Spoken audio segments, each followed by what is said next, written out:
The following is a production of the Dallas Genealogical Society. For more information, please visit our website at dallasgenealogy.com.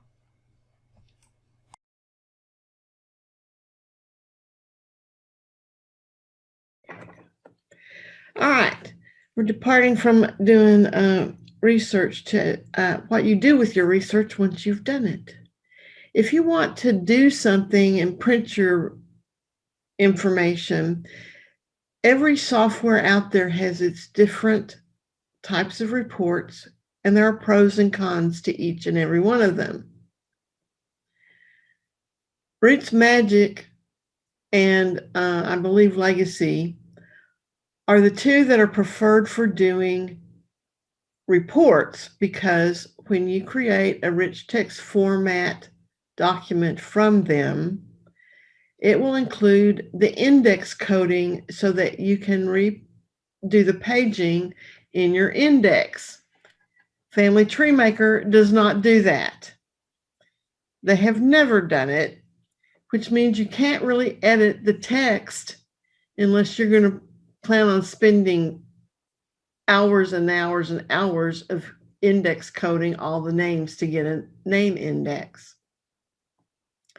The thing that it will not index in anything would be your notes. So if you put stories in your notes and you're going to add your notes to the report, those parts do have to be indexed. But as far as the names that are in the tree, like all the kids' names and everything, those will end up being in the report. To begin with, you can do several ways of getting into these reports. You can either do it from the File menu and go down to Print a Report. And then you can go through the menu bar and do Narrative Reports. You can also do Control P and get there. The easiest for me, in my opinion, is to click on the print icon. But sometimes this will come up, and this is how you can create a book actually I didn't put this in the handout because we can go over that at some other time. I didn't think I'd have time to do this. I normally set up my reports the way I want them, with all the changes before I start a book. So reports, yeah. This is all reports, and there's two ways of looking at them with the little icons. Gives you a brief idea of what the thing looks like. If you do it as a list, though, it actually gives you a better idea because it gives you a chart name and tells you kind of what it does. So it might make it easier. Now, RootsMagic does do charts. However, it does not do them as well as some of the charts in Family Tree Maker. And I will add that most softwares will talk to a separate software called Charting Companion, which has some wonderful charts and a lot of things you can do to tweak them.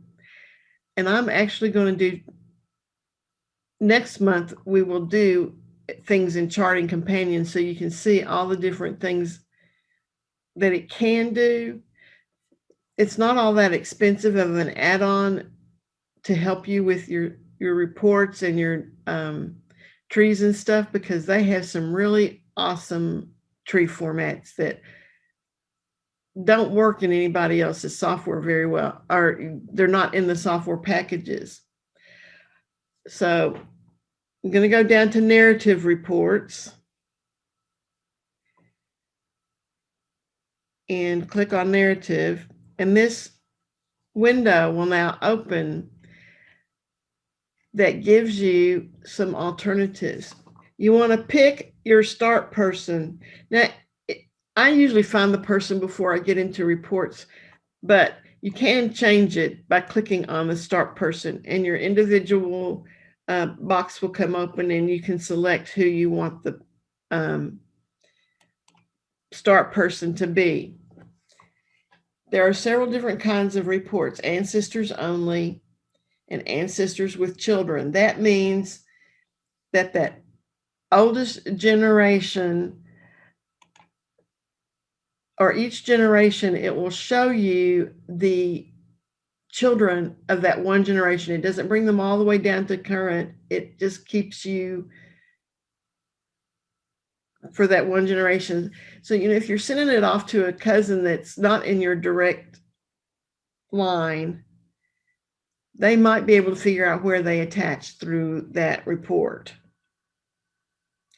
If you do a descendants report, it's from a certain person all the way down. They have several different varieties. And in the handout, I kind of described the different varieties, but I would very much recommend that you generate a report and look at them and figure out what the best report is that you want to use.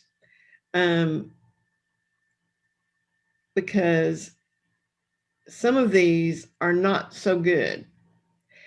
And I pulled the information I put on your handout directly from something in RootsMagic, and they don't have on here the NGS. Oh, yes, they do. They call the NGSQ the Modified Register, which stands for the National Genealogical Society Quarterly. So if you have you read those quarterlies, this is where they're getting their format from. The NEHGS, the register report, is from New England Historical Genealogical Society and the format they use. So it does help if you understand how these are and how they number. I use either the modified or the register a lot. Every once in a while, it does do well to do an outline report. This is one of the older reports that I ever remember seeing when I first got started. It is a little easier for a newbie to follow because it starts with a generation and who they marry and everything, and then it goes to their children. So they're one and the children are two, but then right under 2 or 3, 4, 5, 6, however many generations you choose. So it keeps the whole family group in one place. And then the next 2 might be 100 pages later if you've got a lot of information and do a lot of generations. But that's the outline report. The Henry and the Abbeville, I think, are very complicated and hard to use. I have seen them in some books, and it takes forever to figure out how the generations are working.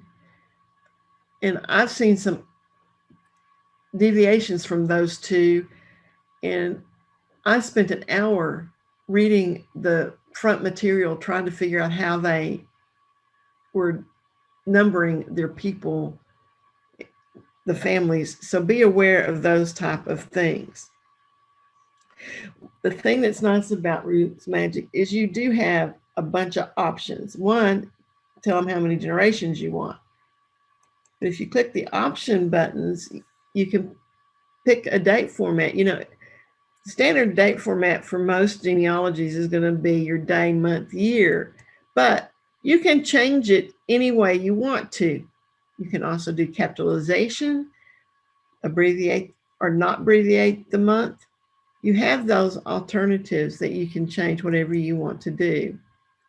You can tell it to start each generation on a new page, and sometimes that's easier to deal with if you have a lot of notes that you are going to include. You can print or not print the uplines, which means it will have all the generations that going back to your original person. Sometimes that makes it easier for people to follow. You can print that you did it, but in order to do that, you have to fill out the information that is under the tools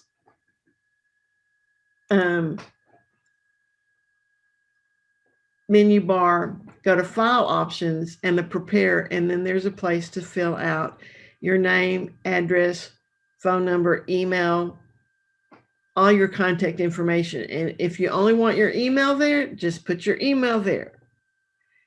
But if you want your phone number for the people to call you, put the one you want them to call you at. Like I always use my cell phone. I never use my home phone anymore. So put that number in there.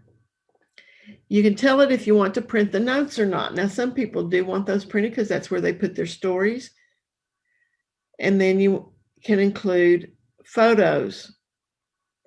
And then you can select the size. Now, the photo that is included is going to be whatever photo you have as your photo attached to the person that shows in your database. And you can set the size. And they have several different ones that you can utilize. And the 1.5 by 1.25 by 1.25 or 1.5, 1.5 are the ones I would use, because you don't really want to get them huge, because that gets a lot of stuff out of line when you're trying to format stuff. If you're LDS and you need to print those facts, you can do so.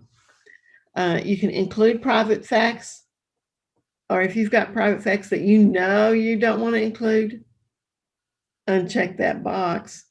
Same thing with the notes. And strip brackets, there are some places that I don't use brackets, so I don't know really what that does. I guess some people have put those brackets and names and stuff, but I don't include that. And then you can keep the facts sentence as in all in the same paragraph, a new paragraph after each fact. That would make your report hugely long. You probably don't want to do that. And a new fact or new paragraph after facts with the notes. And you probably do want to do that so that it reads better.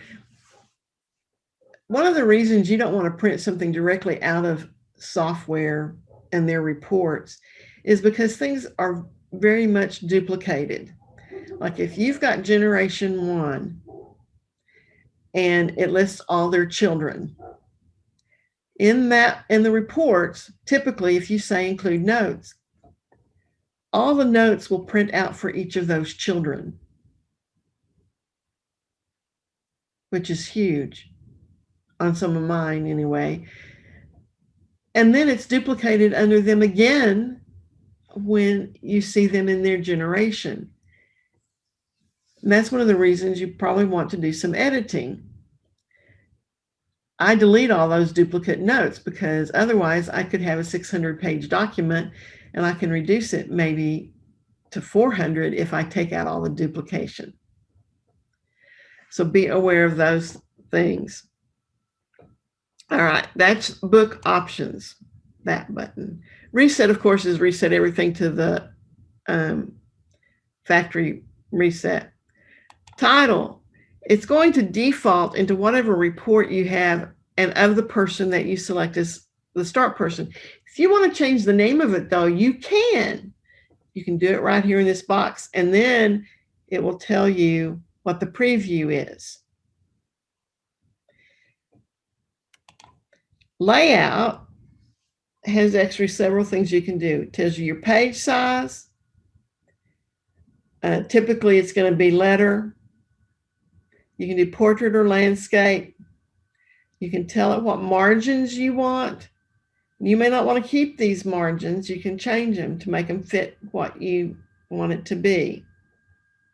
And it will give you a preview of that thing. So like, I know I have tabloid paper in my computer.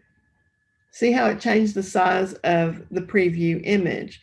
Better change that back so I don't forget to do that. Because I don't want to print on tabloid paper. Other things on layout. And also you have a header footer title. You can tell it where you want the header to be and tell it if you want it to print a header or not. And this mirror header on even pages, it reverses it. So if you're going to print the document front and back, you probably want to do that so that it winds up on the right side of the page, on the correct side of the page.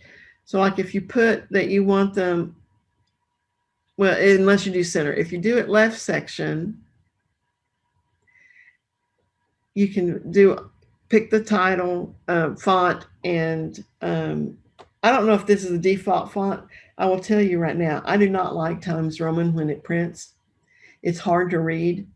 You either want to use a sans serif font, which is like Arial or something like that. And I played with Arial with a friend of mine, and we decided that the Arial Narrow looked like it would print better and clearer. So take that into consideration. Also, understand that size matters, and a lot of the default in a lot of these programs is like 8 and 10. That's too small for the average person to want to read. Do at least 11 or 12 for normal text. For your titles or your headers, it needs to be a little bit bigger. I usually make them bold, and it gives you kind of a sample of what it's going to do here. And then same thing kind of goes for the title. Well, move, there it goes. Anyway, for each and everything you have to select. See, it changed the size of the font. If you do it in the center, it's automatically going to put a page number in there. I don't know why it's not doing it on the others. Well, you can put it in there. And if you do a date down there, it will automatically change every time you print it or update it. And if you do total number of pages, it will do like one of however many pages the document is. And on the fonts, same thing. Like I said, the default is usually Times Roman and 10. That's for the narrative text. And that's where you have all your names and dates and everything. So you probably want to make it, like I said, Arial. And I decided either Arial or Arial Narrow do really well on this, and then do at least 11 or 12. Otherwise, people can't read it. And you have to, everything that shows up over here, you have to pick and tell it what you want. The headings I do make bold so that the generation levels do pop out when you print it and when you read it. Now the sources, RootsMagic is one of the few I have seen that actually allows you to do footnotes. You can do none at all. You can do them at the end of the document or as footnotes at the bottom of the page. The reason I prefer footnotes is because it's too hard in a large book to flip to the back of the book to look at the source. It's much easier if you have it in a footnote. The other thing is, if you use footnotes and you have a lot of documents that you are going to insert into it once you get this thing over into Word, I used my footnotes and substituted the actual document into the book instead of using the footnote, because that meant I actually had the church record for that family, if it was a whole family church record, in the book, which people would much rather see than a footnote. They might not even read the footnote, but they will look at the image if you have it there and it's legible and it's not in a foreign language. If it's in a foreign language, you may actually have to transcribe it. Anyway, so I usually do footnotes. And then you have options to print the research notes with each citation. Now, a lot of people, and I'm guilty, I don't always put notes with my citations. I'm starting to do that though, because there's certain things that I am taking away from those certain documents, and I don't know really where to put it except with that citation, because that's what made me make my decision that I made about the family, how it was linked together or whatever. And I have, in one of my trees, I was trying to figure out where to put, somebody has this person being born to this person, and it's wrong. And I found the documentation to prove it's wrong. And I'm going to put that in my notes for that person, so that anybody who looks at that tree in the future will go, oh, she found this document that said that there's no way this person could be that person.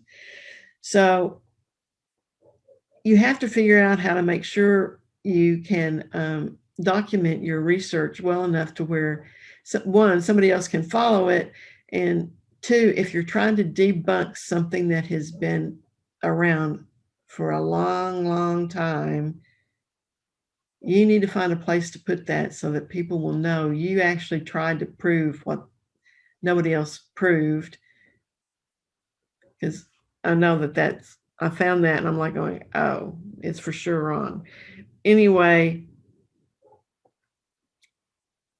you can reuse the numbers if for the footnotes and endnotes, and use the word IBID.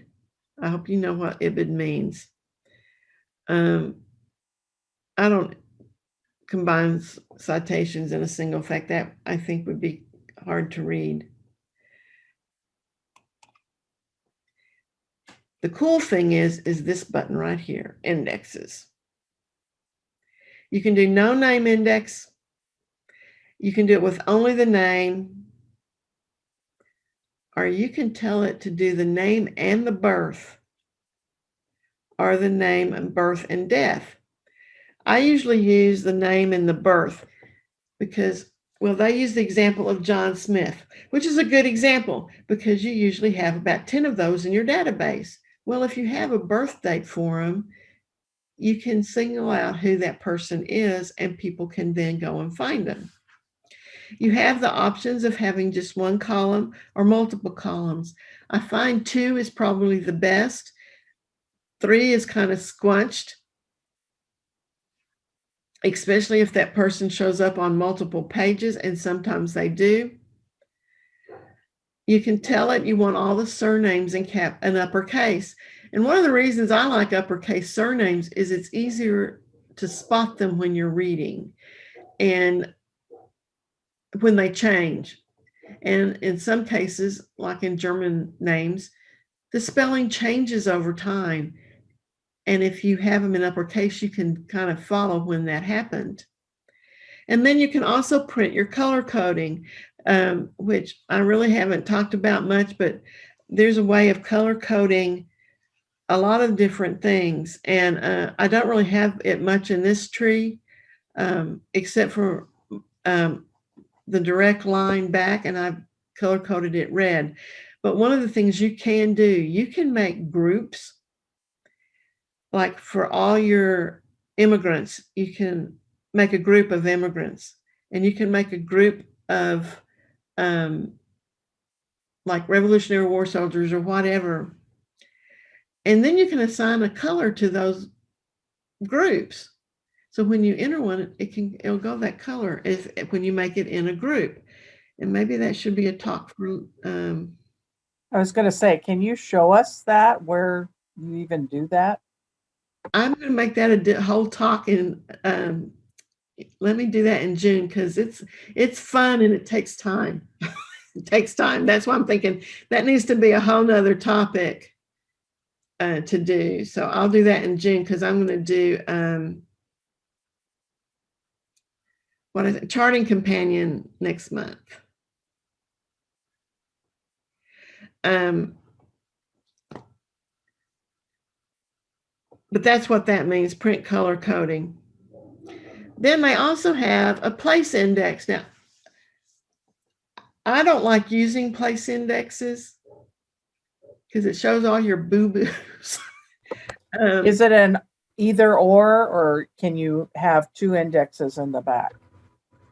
No, you can say no place index, and it won't do the place index, but it will do the name index.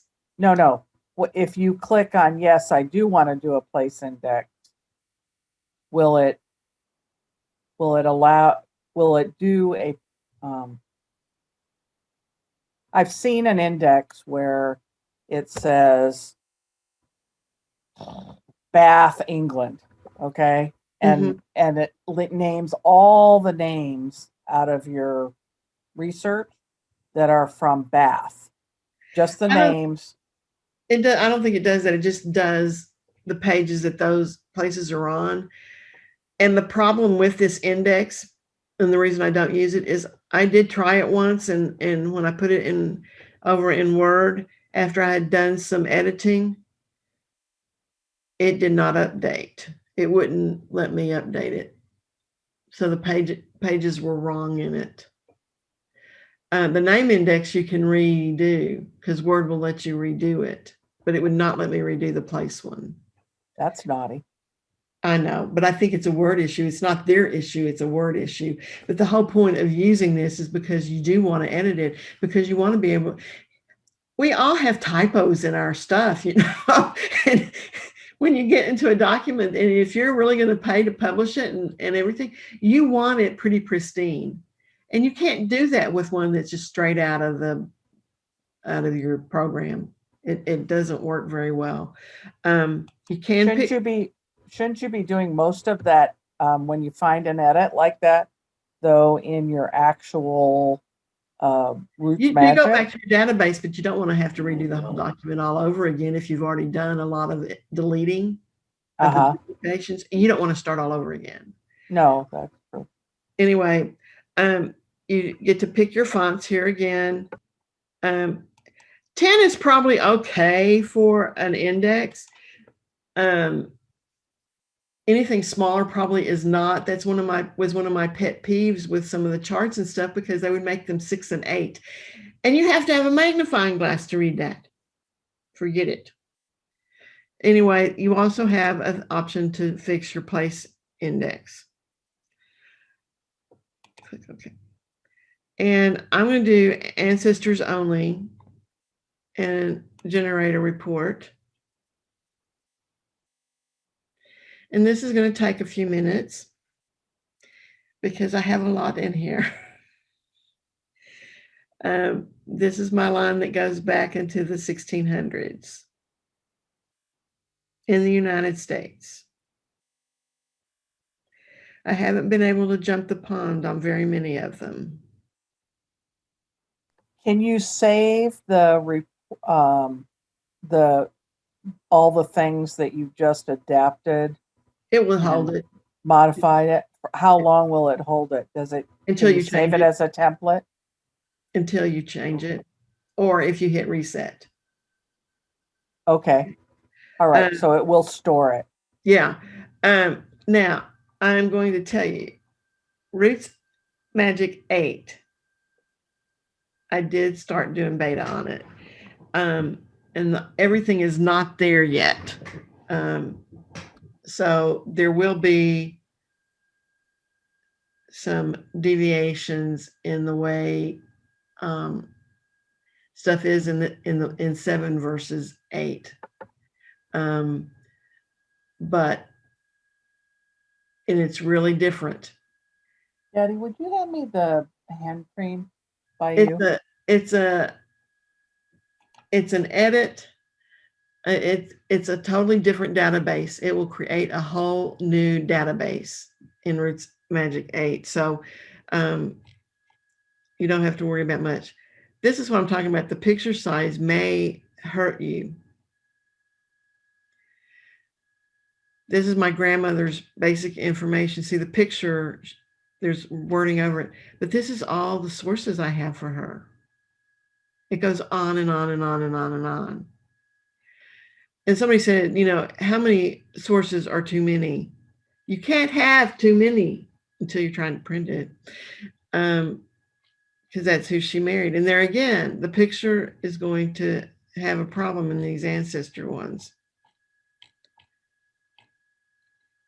But you can drop it. You can down take it out. You can take it out by hand. But one of the things is, and I'm going to save this one in rich text format. You can save it as an Adobe, but then you can't edit it. You can save it as a web page or a text file, and text files you really can't edit either. But if you save it as a rich text format, there it goes. It will open. Well, I have to figure out how to move this. Just a minute. There we go. It will open in Word. And notice it fixed. What does that need to define sentence? It is using something within the software that has already been done. And some of it, this means I didn't give it anything to say to define the. So it means there's an item there, but it doesn't have anything it can write about it, I guess. Well, I didn't tell it what to write about it. So I have to define the structure, but that's why you have to do some editing. But the reason I did this is because if you hit the little P, see this coding right here? Let me make it bigger. This is the index coding. This is what will show up in the index. And if you scroll down to the next one, there's his. Now, if I had any stories in here that I was printing, I would have to manually enter that. But as long as it's with the name, that coding is there. You don't want to do the repaging though while this is open, because it will do the page as it is with all this on there. But it tells you also how many spaces they're putting in here. And you may want to take some of those spaces out. Change where that page break is. That's what I'm saying. You know, you want to do some editing. And it changes your pages. Take that out. And all of a sudden you've got some changes in there, and it changes your whole page, all your pages of your index. All right. Here's my index. It'll all be red because I did ancestors and I didn't uncheck that. But you see how it's working. And of course, there's a lot with no surname. But so you have to be aware of those things. So that, and see, there's IBIDs. And my prepare information.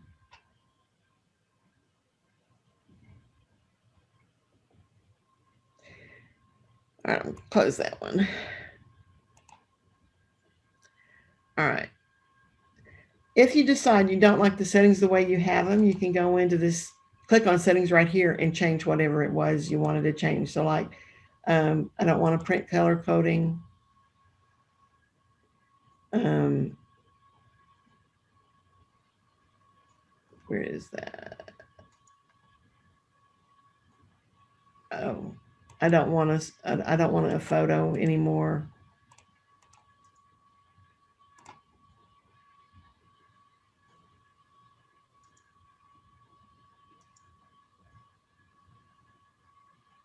And all of a sudden it changes it. So there are several things that you can do to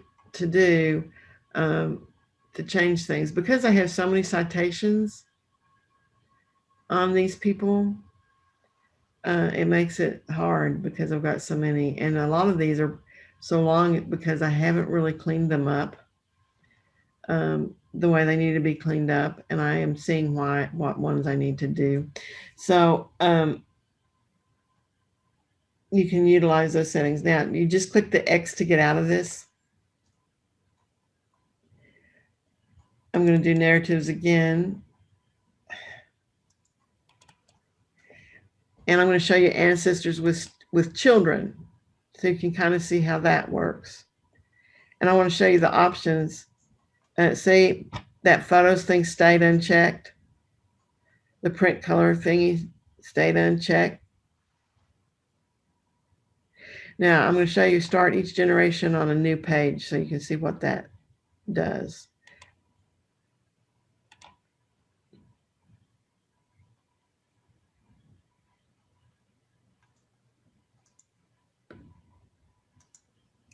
I should have stayed in that other tree I was using last night. Do you prefer to do generations to a new page?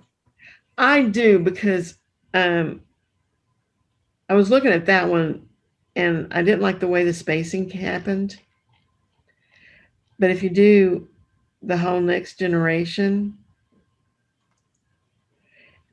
it's easier to read. Or I think it is. But this is what this is one that is printing out. Wait a minute. All right, this is his wife. And then they had these children. And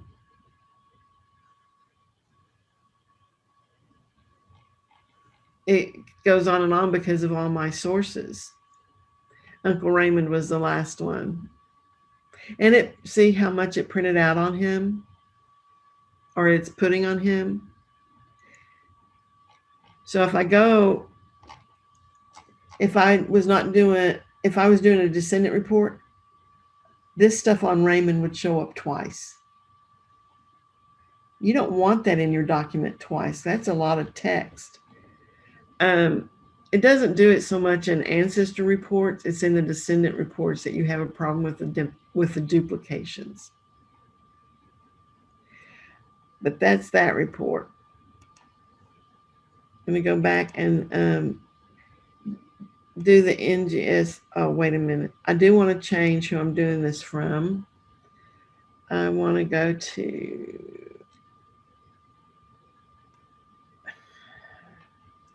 wrong way, Cornelius.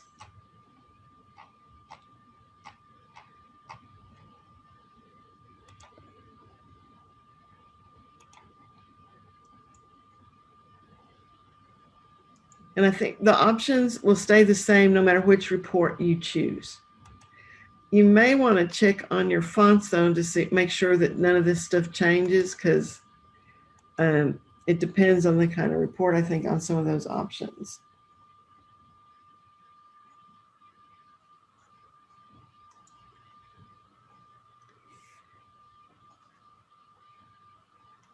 And this is my great-great-grandfather.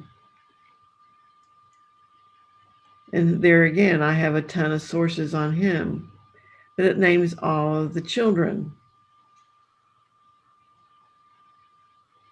And actually, this one is doing it right. It must be Family Tree Maker that does that. That's why I don't like Family Tree Maker. This one actually is probably including it in the right place. We'll look at when we get to RM.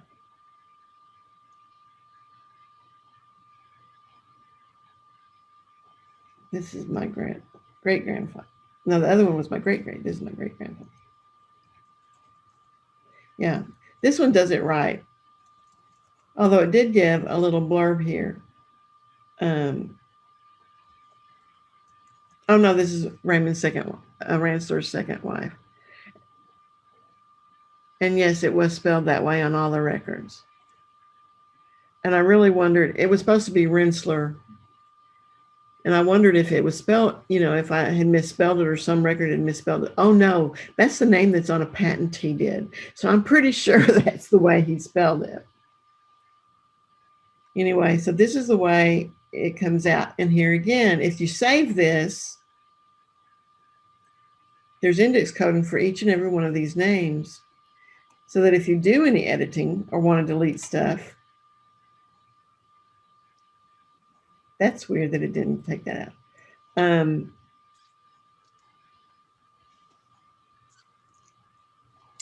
It shows up here in the index, and you can reformat it in Word.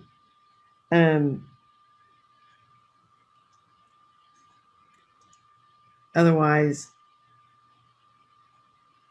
in some of the softwares, you can't redo it. I'm going to do an outline because this is, like I said, this is the one that I really kind of started with was, oh, well, this is just her descendants. But you usually don't, I don't like putting everything in an outline, like all the sources. And the reason there's so many IBIDs and completed family group sheets is because these are my aunts. So I have stuff that I got from them, and they were present when their children were born, and they were present at not at their, but they knew of their grandchildren's births and some of their great-grandchildren's births. So they are a legitimate source because they were living and they knew them. That's why I have a completed by somebody, completed family group sheet. And I've actually given people family group sheets to fill out for their families at reunions and stuff. I then go back and do get additional information like marriage records and stuff on a lot of these people. And I don't pay for and get birth certificates and death certificates on everyone unless I've got a big problem trying to figure out somebody. But I wanted to show you the different kinds. Like on this one, I would change the options just to make it shorter. I don't need to do that. And I don't want to do these, and I don't want to do that. And I actually want to start with Cornelius again.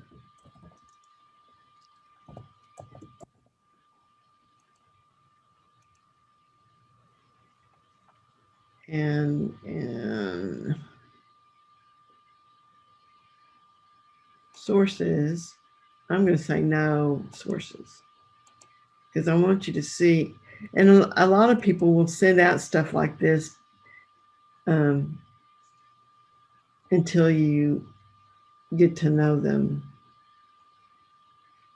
They won't really give you the sources. Although a lot of my sources are probably listed in the text. But this is what I mean. You know, you have it's like a what do you call it? An outline that you would do for a lecture or notes or something where you start with a 1 and then the kids are A, B, C, and under the kids it's another number or different things. That's the way the outline works. They're all, but you can follow it. And actually, this is an easier report to do data entry from. It makes you not miss anybody. So if somebody sends me a database to kind of merge with mine, I don't merge anything. I manually enter it. I will generate one of these reports to work from because then I know I don't miss anybody. And if there's a boo-boo, I can find it because the software will tell me if birth dates don't work, if the marriages don't work. It's kind of hard for a 10-year-old to have a child born 10 years before him. And I've had that happen in almost every single tree I have gotten from a cousin. There is at least one of those. A lot of times there's several that the dates are just don't work. So you have to go back to square one. Anyway, I will show you this D'Abbeville. This is why I don't like this one. Let me go back to Cornelius.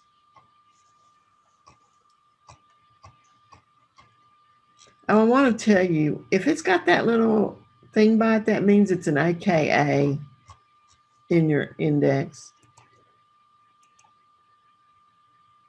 All right, now I'm going to go over here. I'm going to actually,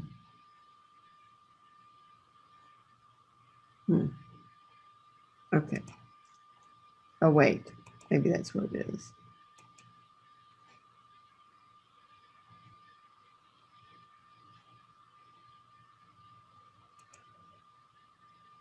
Okay.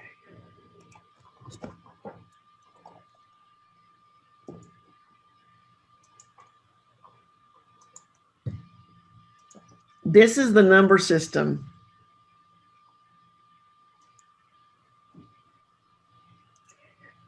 To me, that's confusing.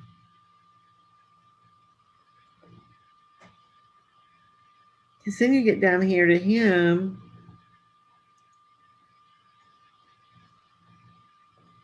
Look at this. That's just, that doesn't, my brain doesn't work that way. But I have seen books published this way, and it takes a long time to figure out how the people work. You know, if you've got a digital or something, or you send a PDF to somebody, they can do a find and work through it. But if they're looking at a hard copy of something, forget it. Okay, I think that's all that I was going to cover on this. Yeah. Okay. So I'm going to close that. I'm going to stop recording and let y'all answer questions if you have any. Okay. This has been a production of the Dallas Genealogical Society. If you're already a member, thank you. If you're not a member, please consider joining now by going to dallasgenealogy.com and clicking on the membership tab. Your membership dues will help us support the genealogy section of the Dallas Public Library, and it will allow us to continue our education and preservation efforts.